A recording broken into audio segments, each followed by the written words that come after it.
এবারে দেশের বাইরের প্রসঙ্গ। চলতি বছর বাংলাদেশ থেকে ৬,০০০ গাড়ি চালক নিয়োগ দিতে আগ্রহ প্রকাশ করেছে দুবাই। রোববার প্রবাসী কল্যাণমন্ত্রী আরিফুল হক চৌধুরীর সাথে দুবাই ট্যাক্সি কোম্পানির একটি প্রতিনিধি দল সাক্ষাৎ করে এ আগ্রহ প্রকাশ করে। নতুন করে ১৫০০ ড্রাইভার সহ এবছর ৬,০০০ ড্রাইভার নিয়োগ দিতে আগ্রহী কোম্পানিটি। আগামীকাল থেকে বাংলাদেশ কোরিয়া কারিগরি প্রশিক্ষণ কেন্দ্রে যোগ্য বাংলাদেশের ড্রাইভারদের যাচাই বাছাই কার্যক্রম শুরু হবে।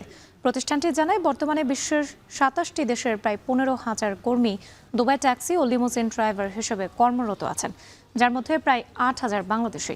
সম্প্রতি প্রবাসী কল্যাণমন্ত্রী দুবাই সফরে গিয়ে প্রশিক্ষণকালীন সময়ে কর্মীদের বেতন ভাতা দেওয়ার ব্যবস্থা করতে প্রতিষ্ঠানটিকে অনুরোধ করেন। একই সাথে বাংলাদেশ থেকে ডাক্তার ও নার্সদের মতো পেশাজীবী কর্মী নিয়োগের জন্য প্রতিনিধি দলকে আহ্বান জানান।